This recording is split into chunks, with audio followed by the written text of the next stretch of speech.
પાછળના વિડીયોમાં દોસ્તો આપણે વાત કરી હતી તેમાં દાદર જો 8 ફૂટની હાઈટથી લેવો હોય તો 12 થી 13 ફૂટનો દાદરો ગોઠવવાનો, એટલે વ્યવસ્થિત 7 થી 7.5 પગથિયા જોવો તમે જોઈ શકો એ પ્રમાણે ચડી જાય.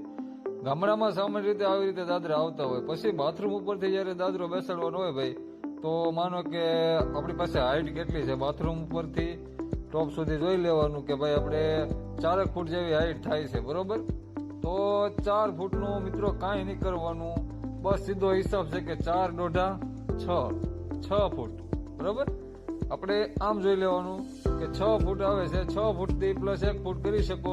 7 ફૂટ ગોઠવો એટલે કાયદેસર વ્યવસ્થિત 6.5 થી 7 ઇંચના પગથિયા બેસી જાય. બીજી કાંઈ દોસ્તો મગજ નાખવાની જરૂર નથી, કાંઈ દોરવાની જરૂર નથી, કાંઈ રેગવવાની જરૂર નથી. આવી રીતે દાદરો 7 ફૂટ ગોઠવી દો એટલે વ્યવસ્થિત આંખ્યું બંધ કરીને ટપ્પા ચોટી જાય. તો હું તમને વ્યવસ્થિત બતાવું છું વિડીયોમાં. આવી રીતે દોસ્તો દાદરો ગોઠવાઈ જાય પછી આ જો દાદરાનો ચડવાનો સ્ટેપ છે તે આવી રીતે બને છે, બરોબર. તો અહીંયા મારો પગ દેખાય છે, ત્યાં પગમાંથી દાદરા ઉપર એન્ટ્રી થાય આપણી સ્લેબમાં, અને ત્યાંથી બાલ્કની 3 ફૂટની જે કાઢેલી છે એના ઉપર થઈને ચાલીને સીધું આપણે ઉપર જો બનાવીએ તો ક્યારેય દાદરો નડતરવાળો થાય નહીં. જે પ્રમાણે નીચે બ્લોક છે તે પ્રમાણે જ ઉપરનો બ્લોક બને છે. આવા જ વિડીયો સાથે મિત્રો કંઈક લાવતા રહીશું અને મળતા રહીશું.